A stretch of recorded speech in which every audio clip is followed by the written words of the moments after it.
Hello दोस्तों, नमस्कार। तो कैसे हैं आप लोग? उम्मीद करते हैं कि आप लोग बहुत ही अच्छे होंगे। दोस्तों यहाँ पे देखेंगे संगीत से रिलेटेड ऐसे इंपॉर्टेंट प्रश्न दोस्तों जो कि आपके एग्जाम्स के अंदर में पूछे जाते हैं, ठीक है?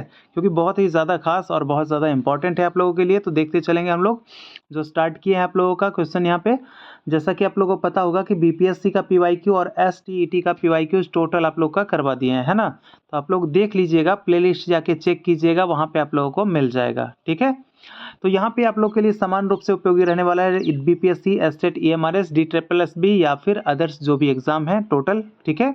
तो चलिए पैटर्न देख लेते हैं आप लोगों का। तो वही है सबका सेम। तो यहाँ पे अगर बात करेंगे ऑप्शंस की, तो ऑप्शंस भले ही आप लोगों के लिए 5 ऑप्शन रख दिए हैं। भाई बीपीएससी में 5 ऑप्शन पूछता है और अदर एग्जाम्स में 4 ऑप्शन आते हैं, ठीक है? तो 5 ऑप्शन की जब हम करेंगे तो 4 को बिल्कुल हम उसी में कवर कर सकते हैं मेरे दोस्त। लेकिन अगर 4 ऑप्शन वाला करते हैं तो एक से अधिक इनमें से कोई नहीं, कहाँ से ला पाएंगे, है ना? इसलिए आपको 5 ऑप्शन रखकर करवा रहा हूँ। तो आप लोग जो है, सभी लोग जो हैं, क्वेश्चन को देखिए और बहुत अच्छे से अंत तक और सारे प्रश्नों को जो है आप लोग देख लीजिए। बहुत बढ़िया बढ़िया प्रश्न आप लोग के लिए यहाँ पे आज, है ना? चलिए क्वेश्चन देखेंगे। पहला नंबर हमारा कि कहाँ की ठुमरी प्रसिद्ध है। भैया कहाँ की ठुमरी प्रसिद्ध है? क्या बनारस की, आगरा की, दिल्ली की, एक से अधिक है इनमें से कोई नहीं? तो यहाँ पे क्या जवाब हो जाएगा? तो यहाँ पे अगर जवाब करना है तो ऑप्शन नंबर ए आपका हो जाएगा कि मेरे दोस्त बनारस की ठुमरी प्रसिद्ध है, ठीक है? बनारस की ठुमरी प्रसिद्ध है। एक आपका देखिए, ठुमरी जो है ये 2 अंगों से गाई जाती है। कौन सा? एक पूरब अंग, ठीक है, एक पूर्व अंग और दूसरा पंजाब अंग। तो पूर्व अंग की जो ठुमरी है इसमें आपका बनारस तो है ही, बनारस, लेकिन पूरब अंग की ठुमरी में साथ साथ आपका एक लखनऊ भी है, ठीक है? एक आपका क्या है? लखनऊ भी उसी के अंदर में आता है। और बाकी पंजाब तो अपना पंजाब है ही भाई, है ना? क्लियर? चलिए अगला क्वेश्चन यहाँ पे देखेंगे। दूसरा नंबर का क्वेश्चन हमारा हो जाएगा कि ध्रुपद के साथ कौन सा ताल बजाया जाता है? क्या झप ताल, एक ताल, धमार ताल, एक से अधिक इनमें से कोई नहीं? तो यहाँ पे क्या आंसर करेंगे? तो नंबर 2 यहाँ पे आंसर कर लेंगे मेरे दोस्त, उपयुक्त में से कोई नहीं। क्यों? क्योंकि आपका झप ताल ये तो आपका सादरा की ताल है। भले ही ध्रुपद का एक प्रकार है सादरा, ठीक है, लेकिन झप ताल सादरा के साथ ही बजता है, 10 मात्रिक ताल है। एक ताल की अगर बात कीजिएगा तो ये किसके साथ बजेगा? ये आपका बजेगा किसके साथ? बड़ा ख्याल के साथ बजेगा, ठीक है? बड़ा ख्याल में बजता है ना? एक ताल वाला बड़ा ख्याल। धमार की बात कीजिएगा तो ये आपके धमार गायन में बजता है ना? देखिए ये तो आपका बड़ा ख्याल का ताल हो गया, एक ताल। और छोटा ख्याल अगर आपसे पूछेगा, छोटा ख्याल, तो छोटा ख्याल आपका 3 ताल के साथ जो है, इसका अधिकतर 3 ताल के साथ ये संगति होता है, ठीक है? छोटा ख्याल। आपको यहाँ से एक क्वेश्चन बता देना है कि बड़ा ख्याल के आविष्कारक कौन है और छोटा ख्याल के आविष्कारक कौन है। ये क्वेश्चन आप लोग को फटाफट टाइप कर देना है कमेंट बॉक्स में, ठीक है? चलिए और साथ ही साथ मेरे दोस्त, अगर आप लोग चैनल पे नए हैं, पुराने सब्सक्राइब नहीं किए हैं, तो सब्सक्राइब करके सबसे पहले आप लोग नोटिफिकेशन को ऑल पे ज़रूर सेट कर लीजिएगा, ताकि जो जो भी सेशन आए वो सबसे पहले आपके पास पहुंच जाए, ठीक है? और जो भी पीडीएफ वाले हैं भाई, तो आप लोग को मैं बता दूं, पीडीएफ जो भी लेना चाहते हैं कैसे मिलेगा ये आपको अंत में मैं बता दूंगा। इसके लिए कुछ चार्ज है, ठीक है? बाकी अंत में आप लोग को बता दूंगा। यहाँ पे देखते हैं गझम्पा ताल के कितने विभाग होते हैं? गझम्पा ताल के विभाग तो क्या 3 विभाग, 4 विभाग, 5, एक से अधिक इनमें से कोई नहीं? तो देखिए ताल गझम्पा, गझम्पा ताल में अगर हम बात कर लेंगे विभागों की, तो इसमें जो है 4 विभाग हो जाएंगे। ऑप्शन नंबर बी आपका करेक्ट आंसर हो जाएगा। इसमें मात्राओं की बात कीजिएगा तो कितने मात्रा? गझम्पा ताल में 15 मात्रा होता है, ठीक है? 15 मात्रा। और इसमें जो है आपका 1, 5, 12 पे क्या हो जाता है? ताली हो जाता है। और आपका कहाँ पे? तो 9वीं मात्रा पर क्या होता है मेरे दोस्त? खाली हो जाता है, ठीक है? ये भी साथ साथ आप लोग को ध्यान रखना है।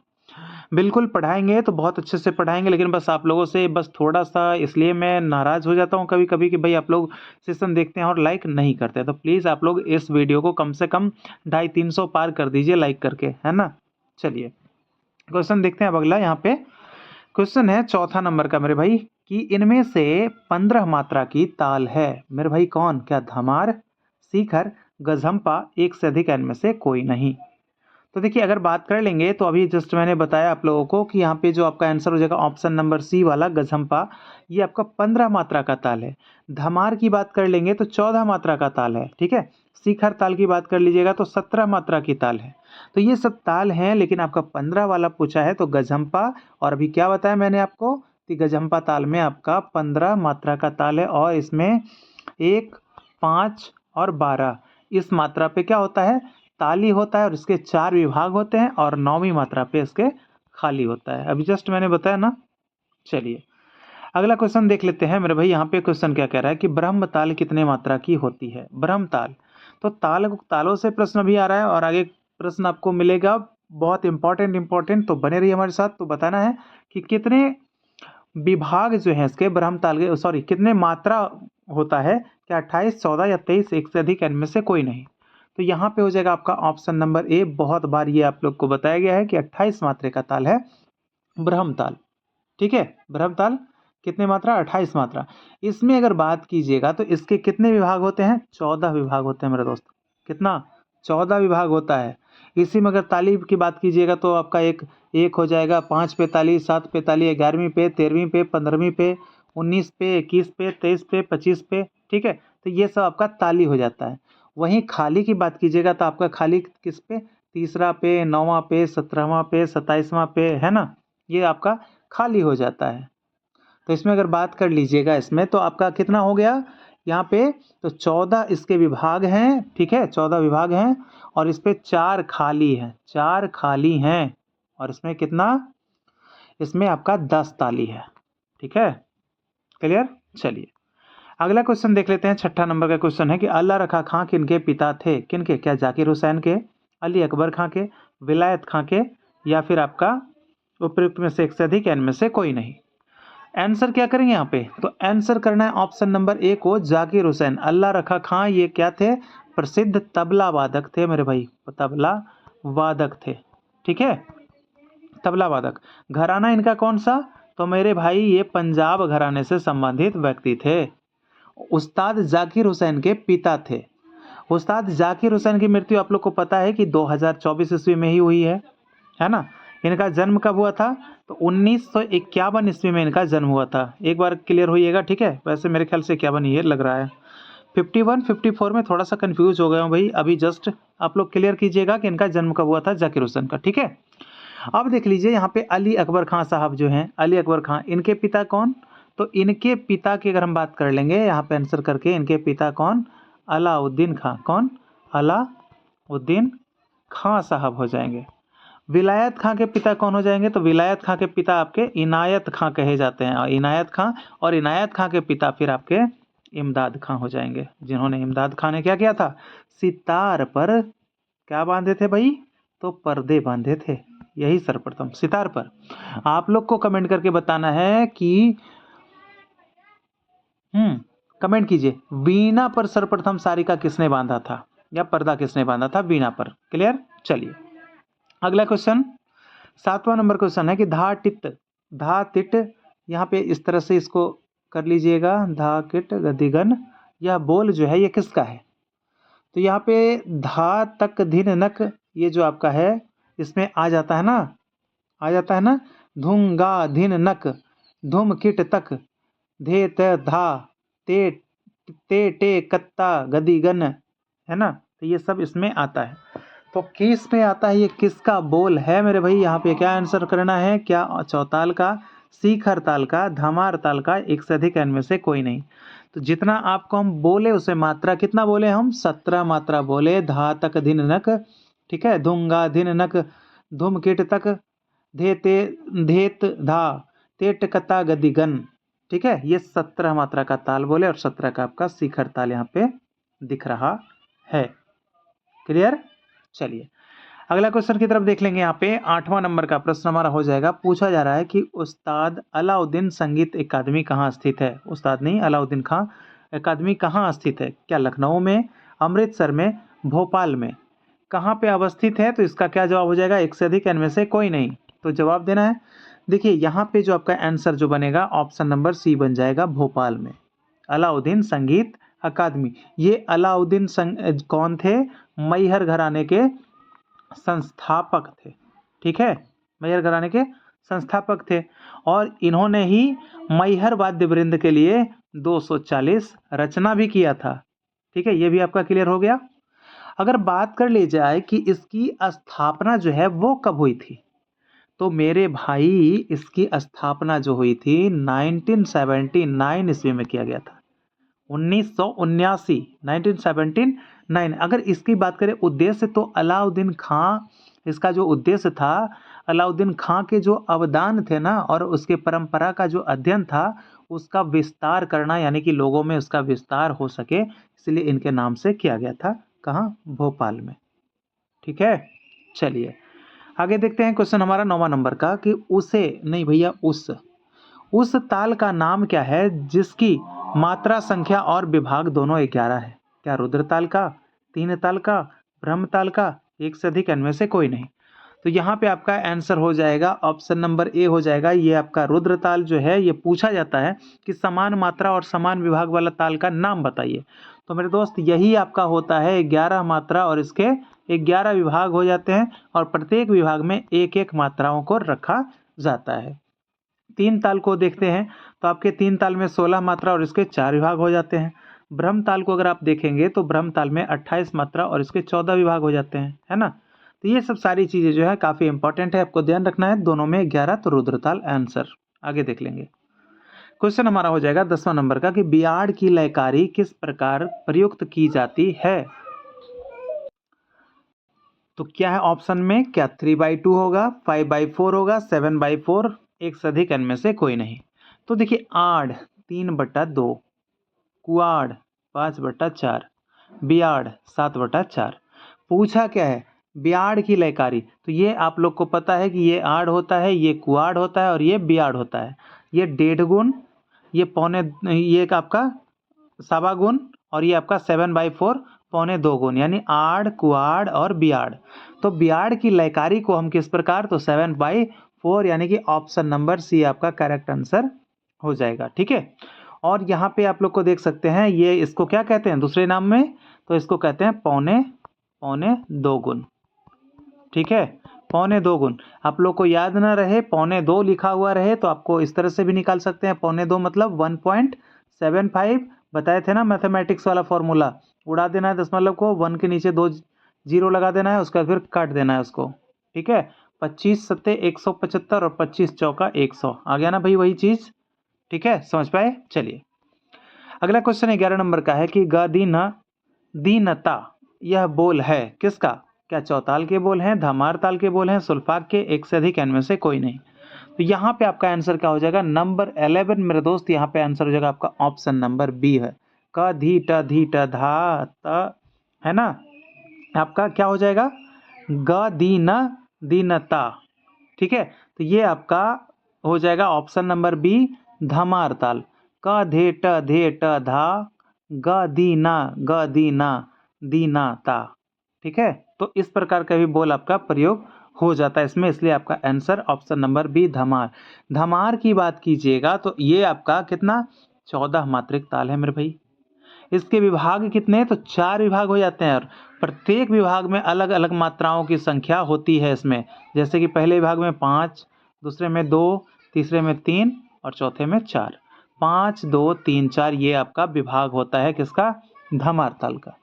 ठीक है, चलिए 12 नंबर क्वेश्चन देख लेते हैं कि धमार की बियाड़ की लयकारी एक आवर्तन में सम से कितनी मात्रा छोड़कर शुरू होगी?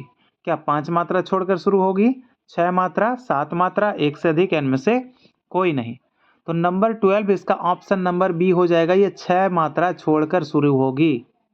ठीक है, क धे ट धा क धे ट धा आ, है ना। ये आपका जो अगर बात कर लेंगे, ये आप जब लिखेंगे इसमें तो इसका आवर्तन जो है ये 6 मात्रा छोड़ देंगे, उसके बाद ये आपका प्रारंभ होगी। तो आंसर ऑप्शन नंबर बी को करते हुए हम आगे बढ़ जाते हैं। ठीक है, चलिए 13 नंबर का क्वेश्चन यहाँ पे कि राग मारू विहाग की प्रकृति क्या है? कैसी प्रकृति की राग है राग मारू विहाग? क्या चंचल प्रकृति, गंभीर, शांत, एक से अधिक, या इनमें से कोई नहीं? तो यहाँ पे अगर मारू विहाग की बात कर लेंगे तो मेरे भाई यहाँ पे आपका आंसर क्या हो जाएगा? ऑप्शन नंबर आपका हो जाएगा क्या? ऑप्शन नंबर सी हो जाएगा, यानी कि ये शांत प्रकृति का है। ठीक है, शांत प्रकृति की राग है। वहीं मारू विहाग की अगर बात कर लेंगे तो यह जो है एक नवनिर्मित राग है।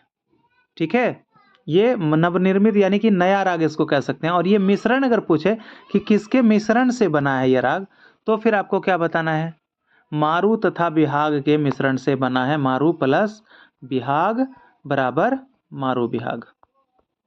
ठीक है, क्लियर। चलिए आगे देख लेते हैं। क्वेश्चन हमारा 14 नंबर का क्वेश्चन है कि कौन सा राग वर्षा ऋतु में किसी भी समय गाया बजाया जाता है। क्या मियां मल्हार को, मारवा को, पुरिया को, एक से अधिक इनमें से कोई नहीं। तो यहाँ पे आपका आंसर हो जाएगा ऑप्शन नंबर ए हो जाएगा मियां मल्हार। वैसे तो कहा जाता है कि ये मध्य रात्रि का राग है। कब का? मध्य रात्रि इसका गायन समय होता है। लेकिन आप क्वेश्चन के डिफरेंस को समझिएगा, क्या लगाया है कि वर्षा ऋतु में। तो भैया जब वर्षा ऋतु आ जाएगा ना, तो ये राग जो है, ये ऐसा ना कि केवल मध्य रात्रि को ही, वर्षा ऋतु में कभी भी इस राग को गाया जा सकता है। दिन दोपहर हो या फिर रात अधरात हो, है ना, कहते हैं ना गांव में, दिन दोपहरिया रात अधरतिया। तो भैया कभी भी आप लोग इसको गा सकते हैं वर्षा ऋतु में। लेकिन वर्षा ऋतु नहीं लगाए तो गायन समय मध्य रात्रि को ही करना है मेरे भाई। ठीक है, चलिए थर्ड काफी है उसका, है ना। आगे देखते हैं क्वेश्चन। कोमल ऋषभ यानी कि रे कोमल, ठीक है, एवं तीव्र मध्यम यानी म कैसा तीव्र लगा देना है, के साथ अन्य शुद्ध स्वरों का प्रयोग किस थाट में होता है। यानी कि रे कोमल और म तीव्र, कौन सा थाट, क्या मारवा का, भैरवी का, पूर्वी का, एक से अधिक इनमें से कोई नहीं। तो यहाँ पे आंसर हो जाएगा मेरे दोस्त ऑप्शन नंबर ए आपका हो जाएगा मारवा। इसमें रे कोमल और म तीव्र प्रयोग होता है। ठीक है, भैरवी की बात कीजिएगा तो इसमें चारों कोमल स्वर, जैसे कि आपका रे कोमल, ग कोमल, ध कोमल और नी कोमल, ये सभी कोमल प्रयोग हो जाते हैं। पूर्वी की बात कीजिएगा तो रे कोमल, ग कोमल, म तीव्र और ध कोमल। ठीक है, ये एक मिनट ग कोमल नहीं होगा, ठीक है ना, रे कोमल, म तीव्र और ध कोमल। ठीक है, ये आपका हो जाता है पूर्वी में। मैंने तोड़ी का बता दिया था, ठीक है, तोड़ी में वो होता है। तो आप क्लियर, इस चीज़ को सुधार लीजिए। ठीक है, चलिए अगला क्वेश्चन देख लेते हैं। 16 नंबर का क्वेश्चन है कि भैरव थाट में क्या भैया कोमल रेधा तथा सभी स्वर शुद्ध प्रयोग होता है, या फिर ऑप्शन बी कोमल रेधा तथा तीव्र म का प्रयोग होता है, कोमल रेधा तथा कोमल गा का प्रयोग होता है, एक से अधिक इनमें से कोई नहीं। तो मेरे भाई आपको यहाँ पे आंसर क्या करना है, ऑप्शन नंबर ए को आंसर कर देना है। रे ध कोमल, इसमें भैरव में क्या होता है, रे कोमल और ध कोमल, बाकी सारे स्वर शुद्ध प्रयोग होते हैं, इसलिए आपका आंसर ऑप्शन नंबर ए हो जाएगा। ठीक है, चलिए अगला क्वेश्चन यहाँ पे 17 नंबर का कि सा रे रे ग ग म म प प ध ध नि नि सा, ये सब जो है इस प्रकार से, ये किस राग का मुख्य स्वर समूह है, यानी कि ये किस राग को दर्शाता है, कौन से राग को दर्शाता है। यहाँ पे क्या आंसर करेंगे, क्या भैरव को, काफी को, यमन को, एक से अधिक इनमें से कोई नहीं। तो यहाँ पे आपका आंसर हो जाएगा ऑप्शन नंबर बी हो जाएगा, ये काफी को दर्शाता है। ठीक है, किसको, काफी को दर्शाएगा। ठीक है, और काफी में जो है अगर बात कर लेंगे तो काफी जो है ये आपका थाट भी आपका कौन सा, काफी, यानी हम कह सकते हैं कि इसको क्या, कि ये आश्रय राग है। और इसमें गंधार कोमल और निषाद कोमल, ये दोनों कोमल स्वर प्रयोग होते हैं। ग और नी दोनों कोमल प्रयोग होते हैं। पंचम वादी और ऋषभ क्या होता है इसमें, संवादी। पंचम इसका वादी और रे इसका संवादी। ठीक है, तो वादी संवादी परे। क्लियर, चलिए आगे देख लेते हैं क्वेश्चन हमारा 18 नंबर का। कहीं कहीं पे देखिए गाने भी मान लिया जाता है, लेकिन परे आपको यहाँ पे मान लेना है। ठीक है, चलिए यहाँ पे देखेंगे 18 नंबर का क्वेश्चन है कि राग मारवा का वर्जित स्वर है ग म प, एक से अधिक इनमें से कोई नहीं। कौन सा स्वर जो है मेरे भाई वर्जित है राग मारवा में, कौन सा। तो यहाँ पे आंसर हो जाएगा ऑप्शन नंबर सी हो जाएगा पंचम।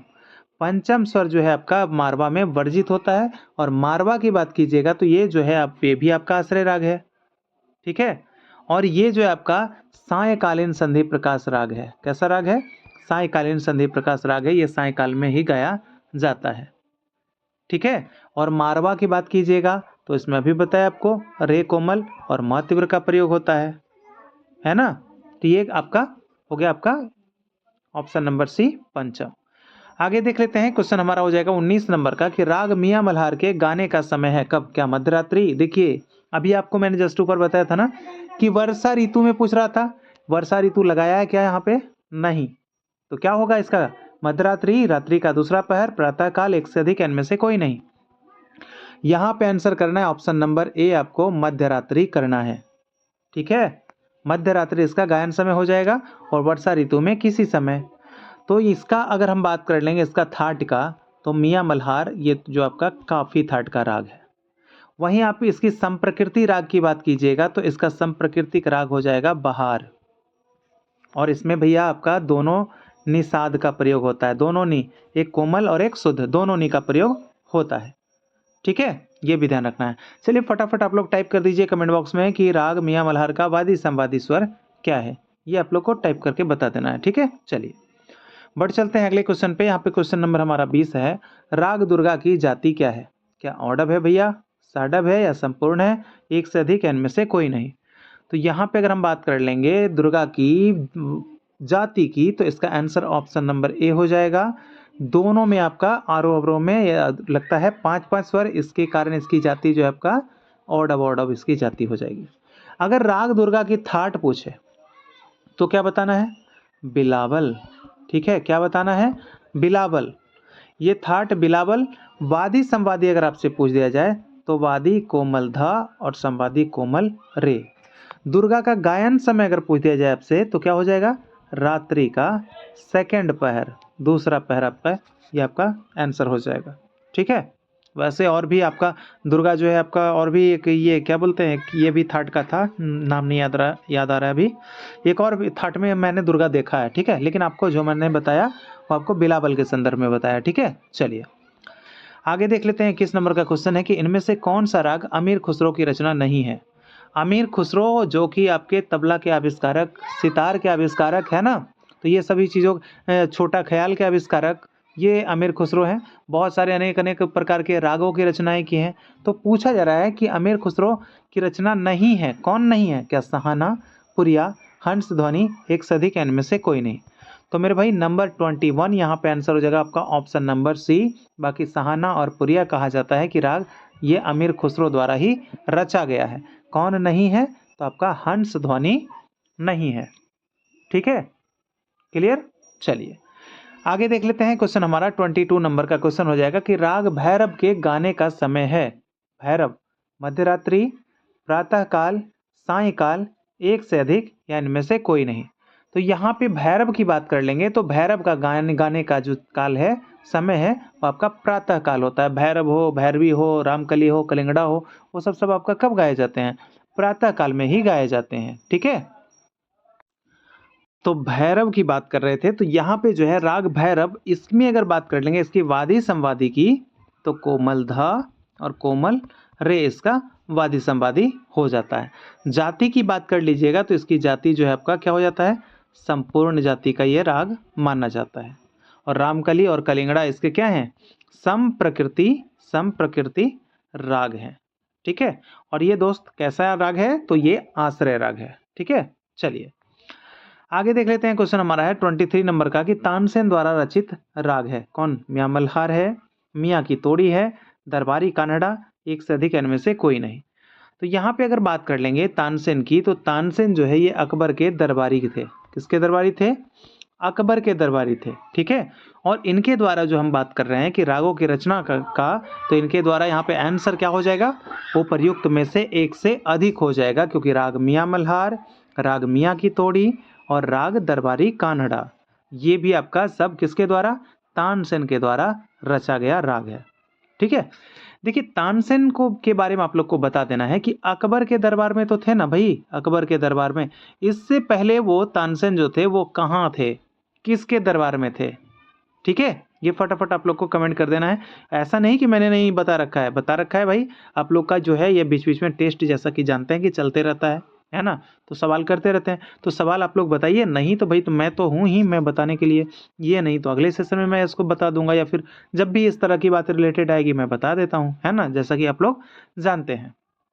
ठीक है, तो यहाँ पे आंसर आपका एक से अधिक हो जाएगा। चलिए अगला क्वेश्चन 24 नंबर का क्वेश्चन यहाँ पे देखेंगे। संगीत रत्नाकर के रचयिता कौन है यहाँ पे? तो भरत मुनि, सारंगदेव, श्रीनिवास, एक से अधिक, इनमें से कोई नहीं? तो मेरे भाई यहाँ पे जो आपका आंसर होना चाहिए, क्या होना चाहिए? ऑप्शन नंबर बी सब लोगों को पता है, संगीत रत्नाकर। सारंगदेव 7 अध्याय वाला ये पुस्तक है, इसलिए इसको सप्ताध्यायी के नाम से जानते हैं, है ना। एक आपका था सारंगदेव से क्वेश्चन बनता है, एक नया क्वेश्चन जो है आपका बनता है। क्या बनता है कि सारंगदेव जो थे वो किसके दरबारी विद्वान थे, किसके दरबारी संगीतज्ञ थे। तो आपको बता दें कि देवगिरी था ना भैया, देवगिरी के राजा जो थे, राजा राजा सिंहण, कौन, राजा सिंहण, उनके दरबारी विद्वान थे। ठीक है, राजा सिंहण याद रखना है आपको कि उनके दरबार में थे ये। ठीक है, और एक क्वेश्चन बनता है उनके दादा और पिता से भी बन जाता है कभी कभी। तो दादा उनके कौन थे, दादा उनके कौन थे और पिता उनके कौन थे। अच्छा एक मिनट, सोढ़ल और भास्कर, ठीक है, वो कौन कौन थे ये चीज़ आप लोग लिख दीजिएगा, दादा कौन थे और पिता कौन थे। ठीक है, आसान कर दिया आपके सवालों को। चलिए देखिए, एक चीज़ आप लोग को बताना था ना, कि बता देते हैं पीडीएफ कैसे आप लोग को मिलेगा। दोस्तों आप लोगों के लिए जो इतनी मेहनत करते हैं, तो थोड़ा सा जो है आप लोग को एक चार्ज रखा गया है, तो छोटा सा एक अमाउंट जो कि केवल 199 है। ठीक है, 199, जिसमें कि आप लोग का पीडीएफ जो भी प्रीवियस पीडीएफ जो भी पढ़ाया गया आप लोग को वो भी मिल जाएगा, और आने वाले सेशन का भी मिल जाएगा। साथ ही साथ आपको वो भी पीडीएफ मिलेगा जो कि बीपीएससी का पीवाईक्यूज था, उसका भी पीडीएफ मिलेगा।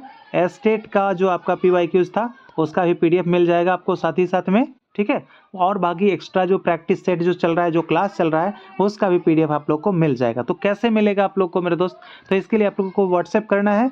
व्हाट्सएप नंबर है 9122366282। ठीक है, ये व्हाट्सएप नंबर है।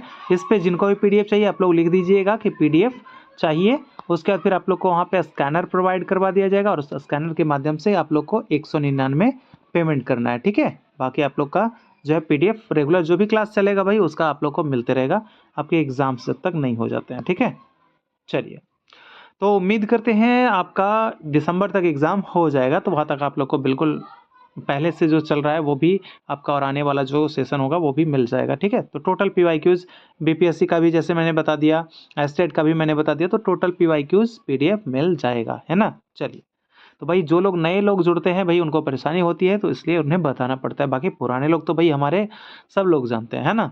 चलिए क्वेश्चन देख लेते हैं अगला। यहाँ पे क्या हो जाएगा 25 नंबर का, मतंग मुनि द्वारा रचित प्रसिद्ध ग्रंथ है कौन सा। संगीत पारिजात, संगीत दर्पण, बृहदेसी, एक से अधिक, इनमें से कोई नहीं। हाँ, यहाँ पे आपको एक चीज़ और बताना था ना, यहाँ पे क्या बताना था कि भरत मुनि का नाट्यशास्त्र था ना, जिसमें कि 36 अध्याय थे। श्रीनिवास वाला कौन सा था, राग तत्व विबोध था। ठीक है, राग तत्व विबोध जो कि किनके द्वारा, श्रीनिवास जी के द्वारा लिखा गया। देखिए लोग एक है राग तत्व विबोध में कंफ्यूज होते, और एक राग विबोध में कंफ्यूज होते। तो याद रख लीजिएगा कि राग विबोध जो है आप लोगों के परेशानी या सुविधाओं का मैं खास ख्याल रखता हूँ भाई, है ना। राग विबोध ये आपका सोमनाथ, ठीक है।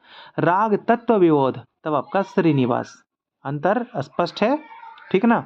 चलिए, तो यहाँ पे आंसर दे दिए थे, बढ़े चल रहे हैं आगे। तो यहाँ पे कौन सा हो जाएगा, मतंग वाला भैया बताना है क्या, संगीत पारिजात, संगीत दर्पण, बृहदेसी, एक से अधिक, इनमें से कोई नहीं। तो यहाँ पे आपका संगीत पारिजात है भैया, ये आपका अहोबल जी का है। किनका है, अहोबल जी का ग्रंथ है। संगीत दर्पण पंडित दामोदर जी का है, ठीक है, दामोदर पंडित का है। बृहदेसी ये आपका यही जो है ये मतंग जी का है, और बृहदेसी में 8 अध्याय और 8वीं सदी की पुस्तक मानी जाती है इसको, अध्याय और 8वीं सदी भी, ठीक है। और बृहदेसी के लेखक जो थे वो मतंग मुनि थे, और मतंग जो थे वो कौन सा वीणा का वादन करते थे, तो इनके वीणाओं की अगर बात कर लेंगे मतंग, तो ये चित्रा वीणा का वादन किया करते थे, ठीक है। और यही मतंग थे जिन्होंने एक वीणा का आविष्कार किया था। वो कौन से वीणा का आविष्कार किया था, तो उसका नाम था किन्नरी वीणा, ठीक है।